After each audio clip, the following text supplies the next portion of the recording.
Pada malam hari ini aku akan membahas sebuah kepercayaan mistis yang dipercaya secara turun-temurun oleh warga asli Kalimantan, khususnya Kalimantan Timur, yaitu tentang kepuhunan.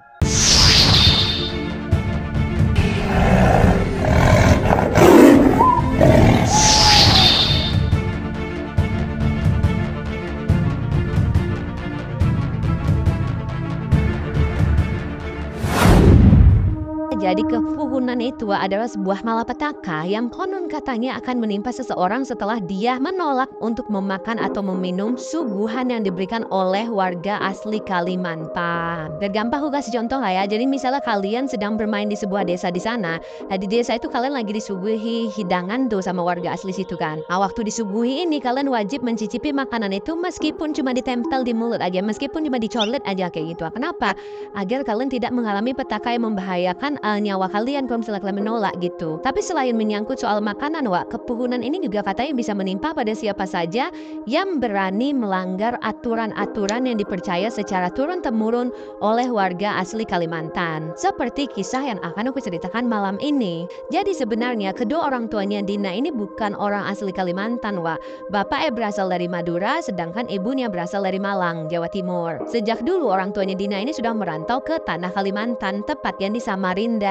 Sehingga Dina beserta adik-adiknya pun lahir dan besar di sana. Nah karena sejak lahir Dina sudah menetap di Kalimantan, ketika beranjak dewasa ya Dina juga bertemu dengan jodohnya di Kalimantan juga. Kita sebut aja lah nama suaminya ini Bang Soni ya. Dan kebetulan Bang Soni ini adalah orang asli Kutai Kartanegara, Kalimantan Timur. Nah datu singkat cerita, setelah Dina dan Bang Soni menikah, mereka pun sepakat untuk mengontrak sebuah rumah yang tidak jauh dari tempat Bang Soni ini bekerja. Pada saat itu Bang Soni ini bekerja sebagai seorang karyawan di perusahaan yang kita sebut aja lah namanya PT Maju ya. Nah lokasi perusahaan ini berada di salah satu kabupaten di Kalimantan Timur. Nah tempat kerjanya Bang Soni dengan rumah kontrakan mereka ini dipisahkan oleh sebuah sungai yang merupakan hulu dari Sungai Mahakam. Dan sesuai permintaan Dina, aku nggak bisa nyebutin detail nama sungai ini ya, karena hal ini cukup sensitif untuk Dina dan menyangkut pekerjaan Bang Soni. Jadi kalau misalnya nama sungai ini gue sebut, dia ketahuan tuh nama perusahaanku apa. Jadi tolong gak usah disebutin. Jadi kita sebutin aja nama sungai ini Sungai Hijau ya. Jadi anggap aja tempat kerjanya Bang Soni ini di Pulau A, rumah kontrakan mereka di Pulau B. Antara A dan B dipisahkan sama Sungai Hijau.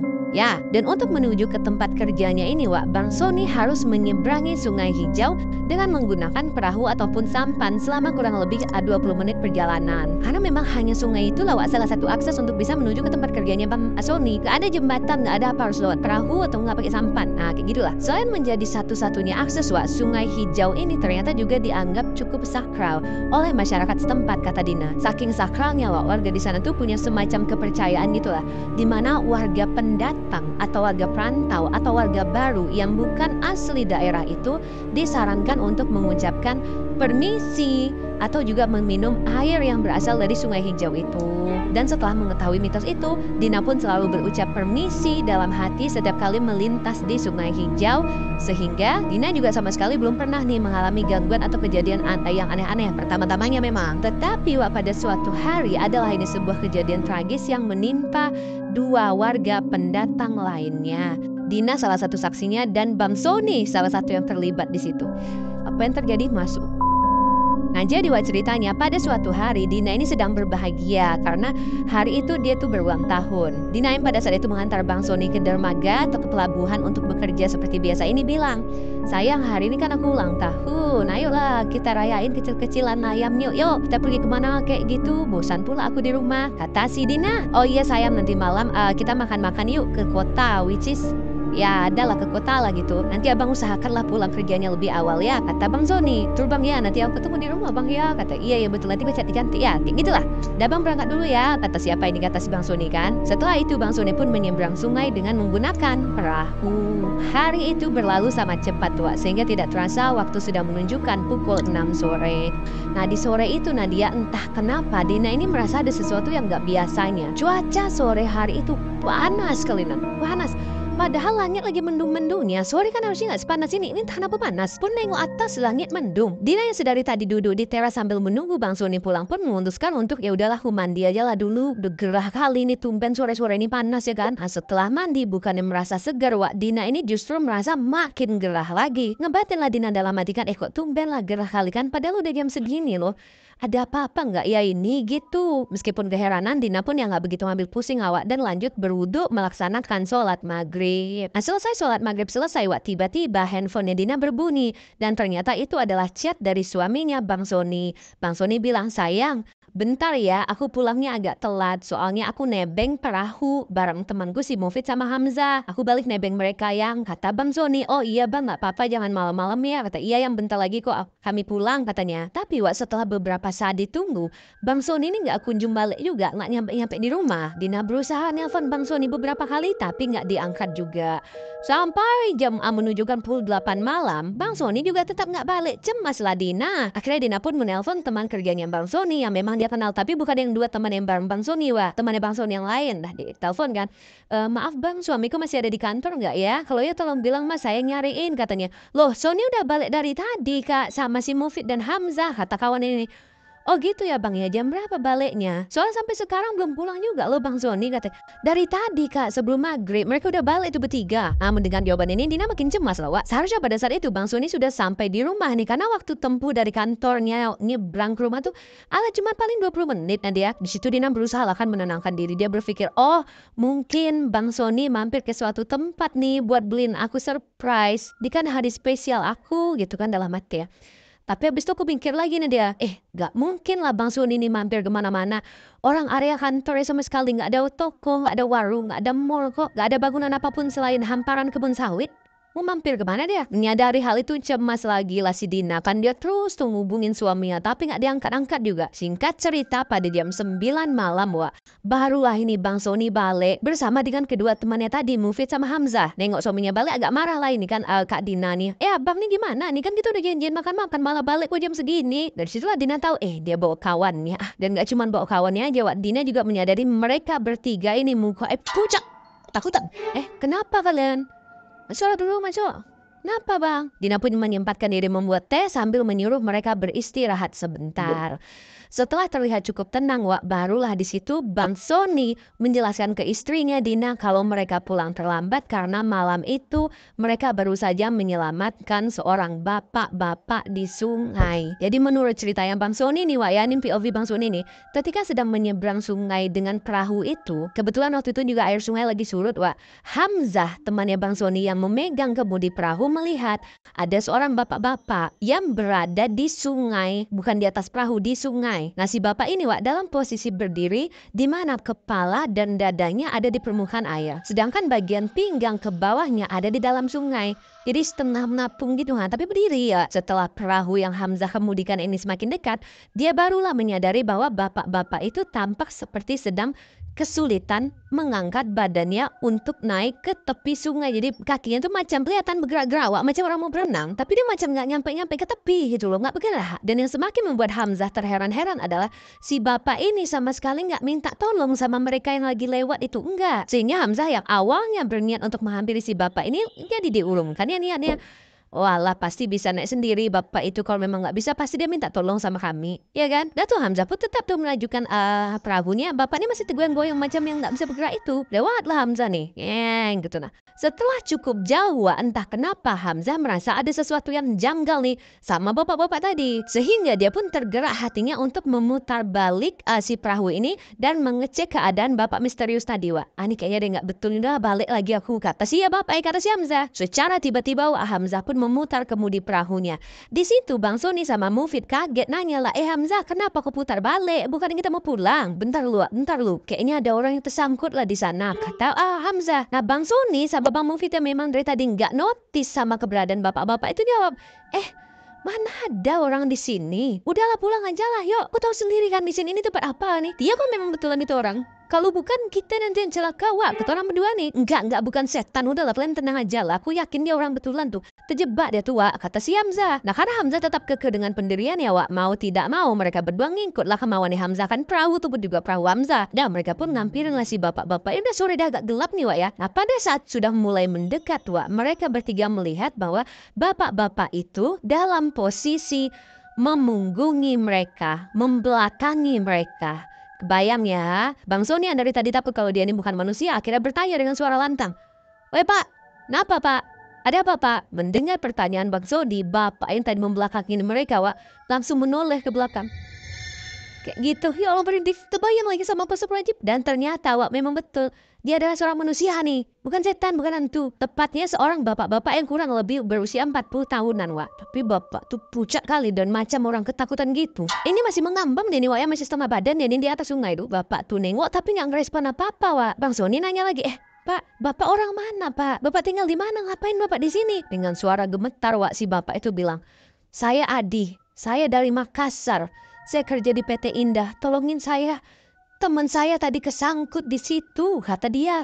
Kesangkut di mana, Pak? Di situ. Kata bapak tuh sambil menunjuk ke satu titik kan, Wak. Nah, mendengar hal itu mereka bertiga ini merasa ada sesuatu yang nggak beres sama si bapak, Wak. Dan mereka pun langsung pegang tangannya si Pak Adi ini dan membantu Pak Adi buat naik ke atas perahu. Udah Pak, naik dulu. Tapi waktu mau diangkat, entah kenapa tubuhnya Pak Adi ini berat kali, nggak bisa dinaikkan. Coba. Ini mereka bertiga cowok besar-besar badannya ya. Naik nggak mau. Kakinya Pak Adi ini seperti tertancap ke dasar sungai itu, Wak. Sehingga Pak Adi agak kesulitan gitu untuk menggerakkan tubuhnya, memang nggak bisa ditarik. Nah, Pak Adi udahlah, bang, tolong bang, ada yang narik kaki saya, bang, bertanya. Mendengar teriakan itu, mereka bertiga yang awalnya ada yang mau berniat turun ke air untuk mendorong badannya Pak Adi, Wak, jadi nggak jadi itu. Ada yang narik, nanti aku tuh tarik pula. Tunggu pak, bentar pak ya. Teriak histeris lagi Pak Adi, Pak, tolong pak, kaki saya ditarik lagi nih pak. Pak bentar Pak, tenang Pak, kata Hamzah. Karena tidak menemukan cara untuk mengangkat tubuhnya Pak Adi ke atas perahu, Wak. Hamzah pun macam mengeluarkan ban pelampung seadanya itu ke si bapak ini. Pak, udah Pak, jangan panik. Ini ban bapak taruh di leher bapak. Tangan bapak dua-duanya pegang perahu ini ya, kata si Bang Hamzah. Dan tepat setelah mengatakan hal itu, aduh merinding, Hamzah dibuat terkejut ketika dia hendak membantu bapak itu untuk meraih pelampung. Kan dia mau kasih pelampung nih. Waktu dia mau kasih, di sana dia melihat ternyata ada sosok anak kecil di dalam air yang lagi peluk kakinya Pak Adi itu, Wak, dari dalam air tuh. Kata dia gitu ya Allah terbayang. Meskipun suasananya mulai gelap, Wak, di situ Hamzah bisa melihat si anak kecil itu karena air sungai itu dikenal jernih juga, Wak. Hamzah pertama nggak percaya kan dengan apa yang ditengok kan. Ditengoknya lagi dan ternyata sosok anak kecil itu masih ada di sana sambil melotot ke arah arahnya si Hamzah yang sedang berusaha menyelamatkan Pak Adi, Wak. Dan yang semakin buat Hamzah terkejut adalah sepasang mata anak itu macam mata buaya. Kalian pernah tengok mata buaya kayak mana kan? Kayak gitulah mata anak tuh. Hamzah yang ketakutan pun langsung bilang ke Bang Sony, Son, kau pegangin tangan bapak ini rata-rata ya, jangan sampai jatuh, kata. Tanpa berlama-lama Bang Hamzah pun langsung melajukan perahunya dengan kecepatan tinggi di sini, Wak. Dan Bang Sony dibantu sama Mufid terus memegangi tangan si bapak. Jadi bapak ini nggak diangkat naik ke perahu, Wak, tapi macam diseret gitu menuju ke seberang sungai. Jadi mereka di atas perahu, bapak ini diseret. Karena nggak bisa dinaikkan kan, dibawa tuh sampai mau ke tepi sungai. Dan pada saat ingin menghentikan perahunya, Wak, Hamzah masih bisa melihat dengan jelas kalau sosok anak kecil yang meluk kakinya Pak Hamzah tuh masih mengikuti mereka dan masih memeluk kakinya Pak Hamzah. Bisa kalian bayangkan nih, tarik ini Pak Hamzah. Dia masih di sini nih. Nggak lama kemudian Hamzah ngebatin dalam hati kan, tolong jangan ganggu ya, itu kata Hamzah. Dan nurut pula tua. Tepat pada saat itu pula sosok itu pun menghilang. Sehingga Pak Hamzah ini bisa diangkat naik ke daratan. Dah nih. Sesampainya di daratan, mereka pun langsung mengantar si Bapak Adi ini untuk kembali ke mes PT Indah tadi, tempat dia bekerja yang memang berada di Pulau B ini, Wak. Setelah ditanya-tanya, barulah Wak, Pak Adi ini mengaku kalau ternyata sepulang bekerja tadi, dia dan juga seorang temannya yang kita sebut aja namanya Pak Jojo, bermaksud pergi memancing di Sungai Hijau ini, Wak.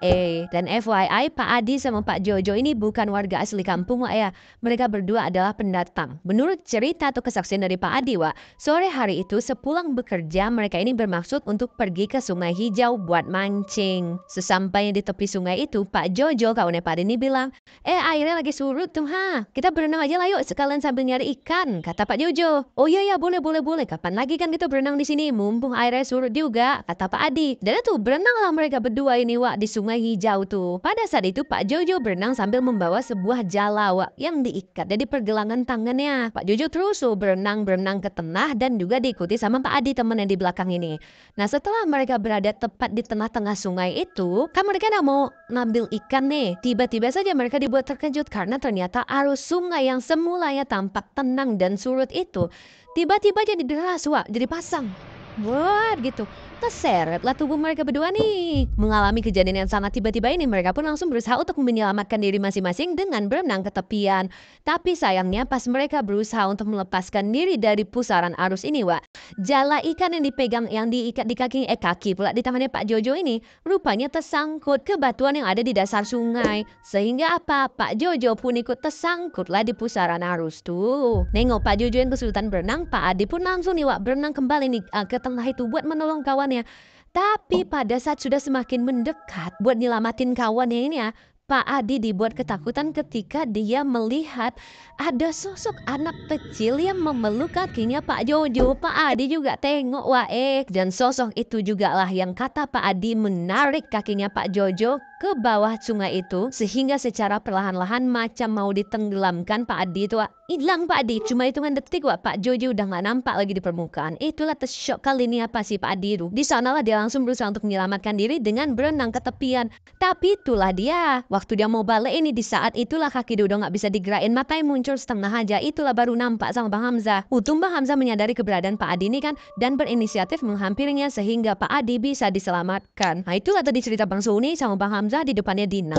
Dan setelah memberitahu warga setempat berita hilangnya Pak Jojo ini pun dengan cepat menyebar sehingga warga pun berbondong-bondong datang ke sungai itu untuk melakukan pencarian. Dan setelah mendengar warga berdatangan, Bang Soni, Hamzah sama Mufid balik lagi lah itu bergegas pergi untuk melakukan pencarian juga bersama warga. Istirahat bentar mereka, nenangin diri bentar mereka di rumahnya Bang Sodi, balik lagi ke sana. Bersatu mereka dengan warga di sana untuk mencari Pak Jojo. Di sanalah mereka bertiga, teman-teman kantornya Pak Jojo dan Pak Adi, dan juga warga kampung mengitari sungai itu untuk mencari Pak Jojo yang baru saja hilang. Tapi waktu mereka datang, itu sungai itu surut lagi loh. Nah waktu lagi sibuk-sibuk cari ini, datanglah seorang sesepuh kampung yang ingin terlibat dalam pencarian. Sejam, 2 jam berlalu, pencarian itu belum membuahkan hasil. Pada saat mereka sedang sibuk-sibuk mencari Pak Jojo ini, warga dikejutkan dengan sesepuh kampung tadi yang tiba-tiba kesurupan dengan suara lantang. Sosok yang merasuki si sesepuh ini bilang, "Sudahlah, jangan kalian ganggu lagi. Cukup satu orang tadi yang terlepas. Yang ini biarkan untuk aku," katanya. Dan setelah ngomong ini, dengan cepat sesepuh itu langsung sadar balik setelah kejadian kerasukan itu, warga di sana tuh macam udah sama-sama paham gitu loh Oke, udah bubar. Udah bubar hari ini, besok kita cari lagi. Kalian ngerti sama-sama paham tuh apa? Nanti ada jawaban. Dan mereka semua pun langsung serentak balik badan menuju rumah masing-masing dan baru akan melanjutkan pencariannya besok pagi. Ya. Nah betul keesokan paginya warga kampung pun kembali lagi melakukan pencarian Pak Jojo. Nah pencarian di hari kedua ini jauh lebih ramai lagi Nadia karena semua karyawan PT Indah tempat Pak Jojo sama Pak Adi ini kerja diliburkan guna hanya untuk mencari keberadaannya Pak Jojo. Pada saat mereka sedang fokus mencari-cari ini tiba-tiba mereka dikejutkan dengan teriakan salah satu warga di sana yang bilang, Pak, di sini Pak Jojo ada di sini," kata si warga ini. Mendengar teriakan itu, mereka pun langsung mendatangi sumber suara dan ternyata memang betul Pak Jojo sudah ditemukan, tapi sayangnya dalam keadaan sudah meninggal dunia.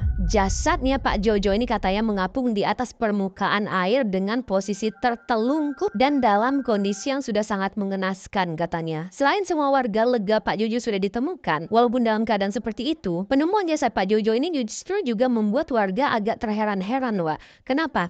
Pertama, Pak Jojo ini ditemukan dalam kondisi meninggal dunia, padahal air sungai ini lagi surut. Iya kan? Terus kedua, lokasi di mana jasadnya Pak Jojo ditemukan ini ternyata merupakan lokasi di mana Hamzah menemukan Pak Adi semalam, which is warga kampung tuh udah ratusan kali memutari apa tuh titik itu, bahkan menyelam di lokasi itu ada Pak itu Pak Jojo. Nah, kejanggalan-kejanggalan itulah Wak yang membuat banyak sekali orang berpikir, termasuk Dina sendiri yang mengatakan bahwa Pak Jojo ini sedang mengalami kepuhunan atau kepuhunan ya. Karena apa? Karena dia berani melanggar peraturan yang tidak tertulis di kampung itu. Kalian masih ingat kan tadi apa yang ku bilang di awal? Sungai Hijau ini merupakan sungai yang dianggap sakral, sehingga tidak banyak warga asli sana yang berani berenang di sana, di sungai itu. Warga asli sana loh nggak berani. Nah ini Pak Jojo sama Pak Adi yang merupakan pendatang justru berani itu berenang di sana, bahkan menangkap ikan di situ dengan menggunakan jala lagi Nadia, bukan alat pancing. By the way, Wane kata Dina ya, memancing dengan jala di kampung itu merupakan sesuatu yang tidak umum dilakukan. Itulah kenapa akhirnya konon Pak Jojo sama Pak Ade ini mengalami musibah karena melanggar aturan yang tidak tertulis tadi. Dan ucapan sesepuh yang kemasukan tadi itu seperti sudah pertanyaan